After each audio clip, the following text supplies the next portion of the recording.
unconsciously you will pick up their ways, you'll pick up their habits, you'll pick up, most importantly, their attitude about life. If you're around cynical, negative people all the time, you will become cynical and negative. So you got to watch yourself. Many of us are living out the lives of other people, living out their conclusions, living out of their consciousness. The other thing is that you begin to looking at your life and looking at what it is that you want to achieve. Another crucial thing that you must do is align yourself with powerful people. Align yourself with people that can encourage you, people that can empower you, people that you can learn from, people that you can grow from. That's very important. See, if you have people around you that can contribute to your growth. When I wanted to become a speaker, I joined the National Speakers Association. I wanted to be around the Dr. Norman Vincent Peales, the Zig Ziglars, the Dwayne Dyers. I wanted to be around people that were doing what I wanted to do. I wanted to learn from them. And you want to do that too. You want to align yourself with people who think like you, people who dream like you, people who want more out of life, people that are stretching and searching and seeking some higher ground in life. As opposed to the majority of people. Somebody said, always strive to get on top in life because it's the bottom that's overcrowded. And see, you don't want to be on the bottom.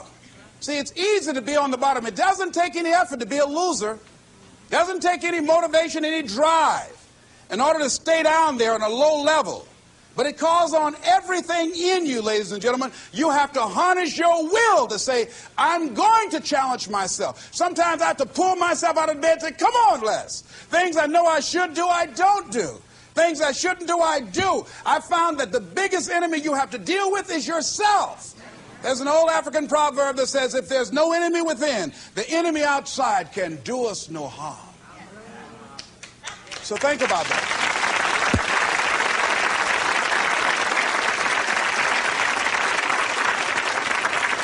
So as you begin to look toward making this your decade, as you begin to look toward making your life different, as you begin to look at yourself, you've got to redefine yourself.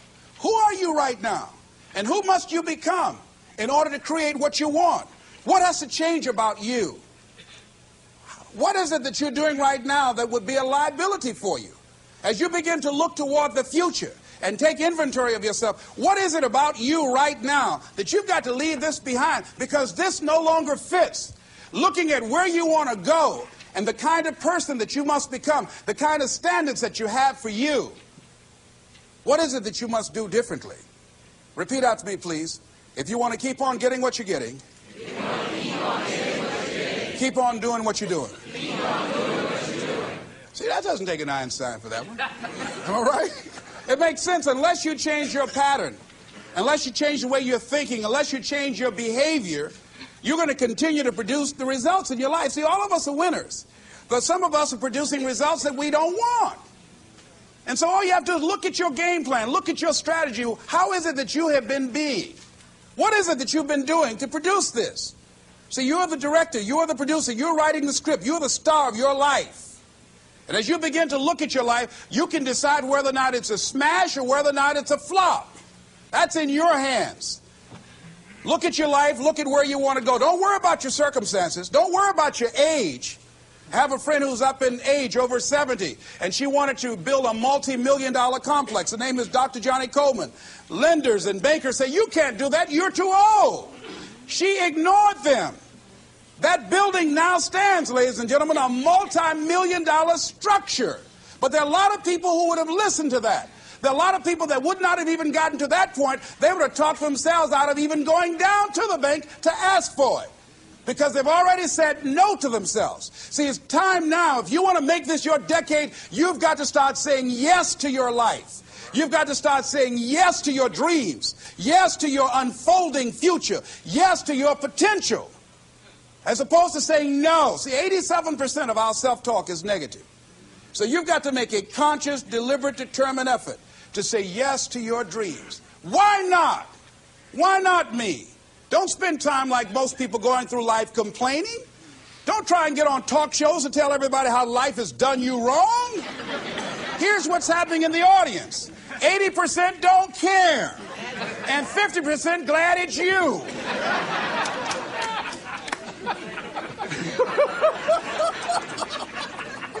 All right? So so when you know that, you'll go around crying, oh, you know what they did to me? Who cares? Get away from me before they come back.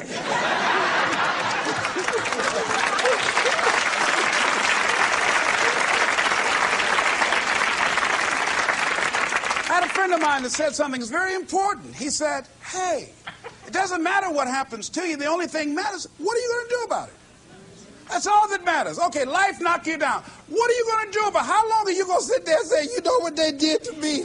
How long? Who wants to hear that racket? Use that energy to get up from there and move on and get on with your life.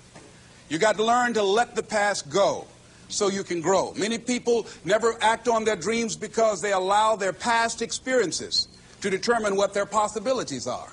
Whatever you've done in the past, that's not a reflection of your possibilities. That's just a reflection of your consciousness. That's just a reflection of your development and your growth. The future is unfolding for you right now. The future is unlimited for you right now. No one knows where you can go. No one knows what you're capable of or what's possible for you.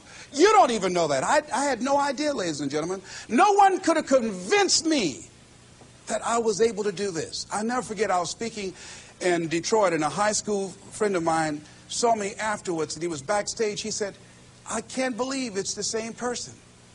And I thought for a moment, and I said, it's not. The person you know, he's gone. He doesn't live here anymore. We have the power to change our personal history, changing the direction of our lives, changing our thoughts, changing where we want to go, exploring new horizons. So as you begin to look at this decade and affirming that this is your decade, as you set goals that will make you stretch, that will bring out the best in you, as you begin to remove the negative, toxic people from your life, as you decide to take some chances in life, and that's one of the things that's very important. Viscott said, if you're not willing to risk, you cannot grow. And if you cannot grow, you cannot become your best. And if you cannot become your best, you cannot be happy.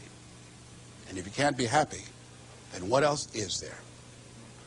I'll never forget when I reached my first major goal of buying my mother that home. I'll never forget what it was like. And you're going to have this experience when you reach some major goal.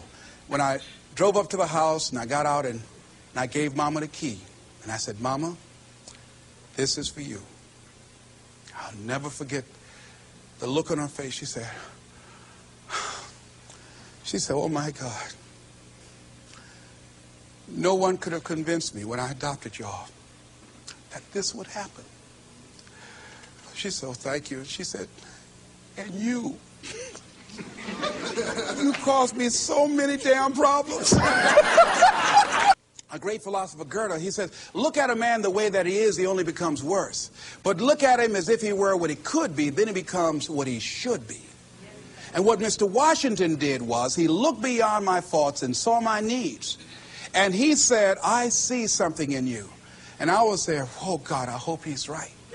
And I want to live up to his expectations. See, no one rises to low expectations. Finally, here's one last thing I'd like to leave with you. If you want to make this your decade, find some cause that you believe in. See, this is my profession, but my greatest joy in life is working with young kids. Every Monday, I fly up to Chicago to work with 600 young kids at Christ Universal Temple Church, working with them to develop a sense of purpose and direction with their lives. We've developed a training program. If they're addicted to drugs or alcohol, we help them to get into a permanent recovery program. If they're not, we help them to develop a vision of themselves where drugs and alcohol does not fit. I love it when I go into the Cook County Jail and see the look on these young men's faces, the anger and the self-hatred.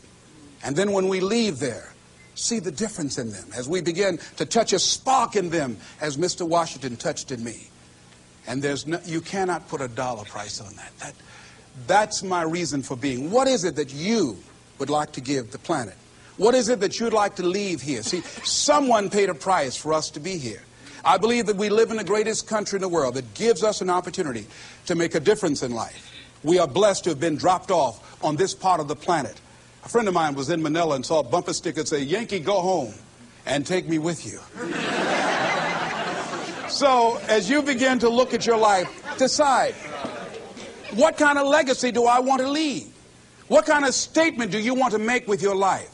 What 3 things you want said when you die? What contribution do you want to make?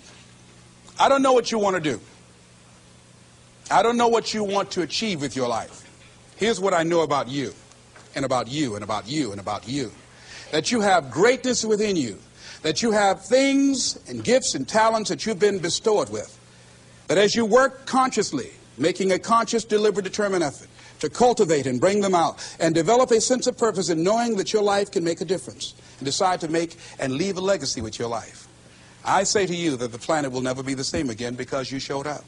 As you begin to look toward the future and affirm that this is your decade, this is what I like to leave with you that I'm known by. It's become my motto. And it says simply this: what do you want to do? My goal is to be the best son that I can be to my mother.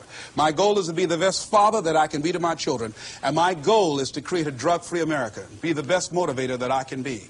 Yes. Whatever your goal is, this is what I like to leave with you. It says simply this, that if you want a thing bad enough to go out and fight for it, to work day and night for it, to give up your time, your peace, and your sleep for it, if all that you dream and scheme is about it, and life seems useless and worthless without it, and if you gladly sweat for it and fret for it and plan for it and lose all your terror of the opposition for it, and if you simply go after this thing that you want with all of your capacity, strength and sagacity, faith, hope, and confidence, and stern pertinacity, if neither cold poverty, famish, or gulf, sickness, or pain of body and brain can keep you away from the thing that you want, if dogged and grim you besiege and beset it, with the help of God you'll get it. This is Mrs. Mamie Brown's baby boy, Leslie Calvin Brown, saying it's been a plumb pleasing pleasure as well as a privilege. Thank you all.